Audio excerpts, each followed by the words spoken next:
Everyone in the auto shop laughed when 13-year-old Sierra Maddox, a mechanic's daughter in torn jeans, walked in. The boss, a sharp-suited man named Mr. Callister, dared her to fix an engine even his best team could not figure out. Cameras rolled, expecting her to fail. But the moment she lifted the hood, her eyes narrowed, and what she said next made every adult in the room freeze. No one was prepared for what she revealed that day. Before we start, like this video and comment where you're watching from. Your support helps us bring more powerful stories. Now let's begin. The sun was barely up when Sierra Maddox tugged her oversized hoodie over her head and stepped into Maddox's auto repairs. The garage her father had run for over 20 years. Her sneakers were worn, her hands already stained from helping her father that morning. She was not supposed to be there. Today was for the professionals.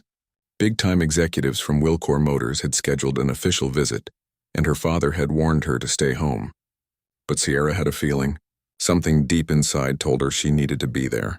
The sleek black SUV rolled up exactly at 8 a.m. Out stepped Mr. Callister. Polished shoes, expensive suit, sunglasses still on despite the shade of the garage. Everyone in the shop paused. No one spoke. He was not just a boss. He was Wilcor Motors' legendary fixer, the man who showed up when something could not be solved by ordinary hands. He gave orders that even regional managers jumped to obey. And today he had brought along an unsolvable engine from a prototype vehicle, the kind that was not even released to the public yet. Collar looked around the greasy shop like it was beneath him. His team followed, wheeling in a covered engine block on a platform. When the tarp was pulled away, the mechanics leaned forward, intrigued, then confused. Within minutes, one of them scratched his head. Another reached for tools and tried to begin diagnostics, but the computer blinked with errors. Callister stood with arms folded, his expression unreadable. Sierra watched from the side, unnoticed until her elbow bumped a bucket. The clatter turned every head. Callister's eyes landed on her, narrowed. She froze, expecting to be yelled at, but instead a smirk crossed his face. He asked loudly, "Whose kid is this?" No one answered. "Wait, are you the mechanic's daughter?" He asked again, now walking toward her. She nodded slowly, confused. Collar turned to his team and laughed. "All right, boys. Since no one here seems to have a clue, how about we give the little princess a shot? Maybe she has magic hands. What do you say?" His team chuckled. Her father stepped forward, nervous, but Sierra raised her hand gently, signaling him to stop. Something about the way Callister mocked her made her feel calm, almost steady. She walked forward. Every step echoed like a drum beat. She did not speak. She simply moved to the engine, reached out and placed her hand on it. The cold metal sent a jolt up her arm, but her eyes locked onto the layout. Her father had taught her to read engines like stories, and this one was screaming. She glanced at the manifold, then at a junction near the fuel injection line. Her brow furrowed. The others stared, expecting her to touch the wrong part or give up. But Sierra did something no one expected. She spoke. "This engine is not broken. It is programmed to pretend it is." Everyone stiffened. Callister's smile dropped. Her father's jaw opened slightly. Sierra's voice was calm, certain. "The error codes are looped. Someone built this engine to fail diagnostics." Silence.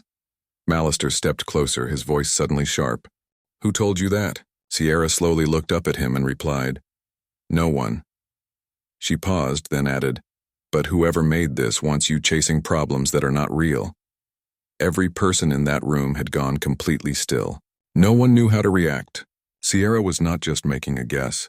She had diagnosed in 30 seconds what professionals could not figure out in 3 hours. And what she was about to reveal next would turn the entire garage upside down. For a full 5 seconds, the garage remained suspended in silence. Not even the buzzing fluorescent lights dared to hum.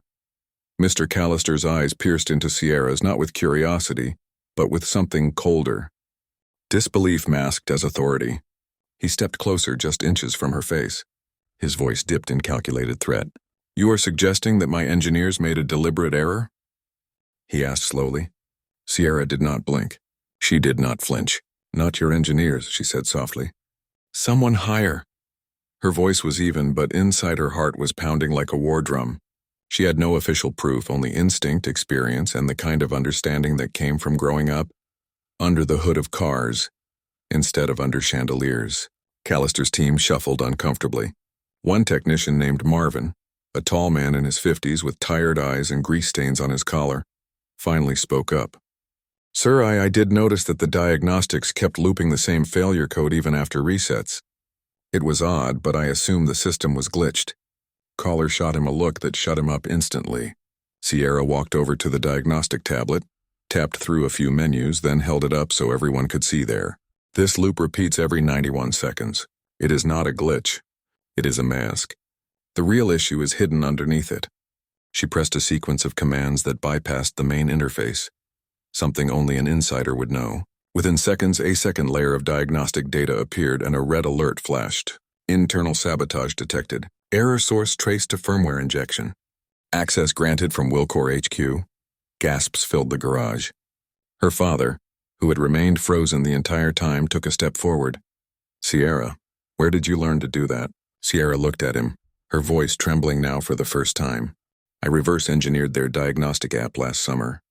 I wanted to know how it actually worked, not just what it showed. Mr. Callister turned ghostly pale.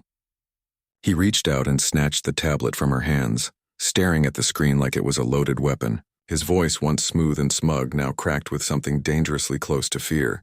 You need to leave now. But it was too late. From the back of the shop, a younger man in a gray Wilcor Motors polo shirt had already taken out his phone and was recording. The screen clearly showed the flashing sabotage alert, Sierra's face, and Callister's shaken reaction. The man whispered under his breath, "This is going viral." Sierra's father tried to de-escalate. "Let us not make this worse." All right, there must be an explanation. But Sierra took a deep breath and turned to face everyone. Her voice carried now not just calm but commanding number. There is no explanation that fixes this. Whoever did this tried to cover up a critical flaw and hoped none of you would be smart enough to find it. I was not supposed to be here today. Remember, that was not an accident. The Willer staff looked at each other, their trust in leadership shaken, their belief in the system crumbling. Callister suddenly looked much smaller despite his tailored suit. And then the front garage door slid open. A woman in a navy pantsuit and heels walked in, flanked by two men in security jackets. Her badge read, Federal Transportation Safety Commission. Without missing a beat, she said, "We received an anonymous tip about a compromised prototype and falsified engine data." "Where is the unit?" All eyes turned to Sierra.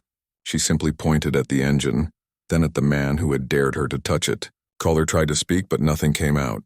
The woman walked directly over to Sierra and asked, "Who uncovered it?" Sierra hesitated. "Everyone watched," she replied. "I did." What happened next would change her life forever.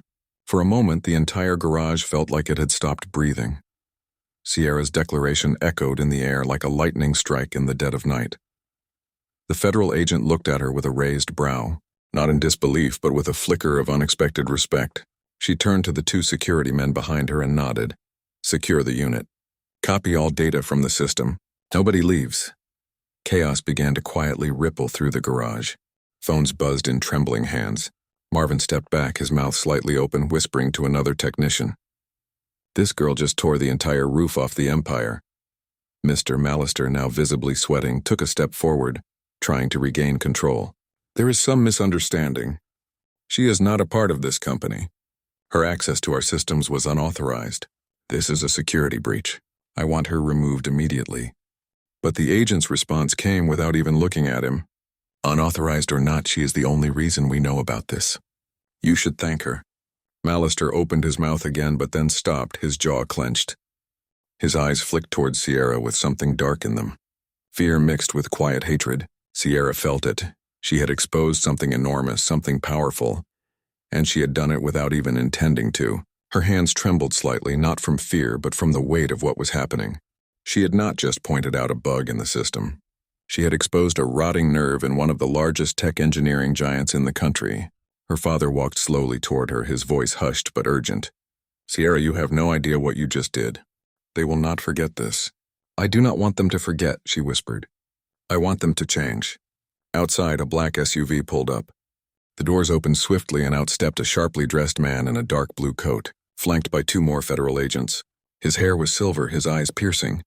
He carried the air of someone who did not answer to anyone. The garage grew silent again as he approached. "Sierra Monroe?" he asked, his tone neutral.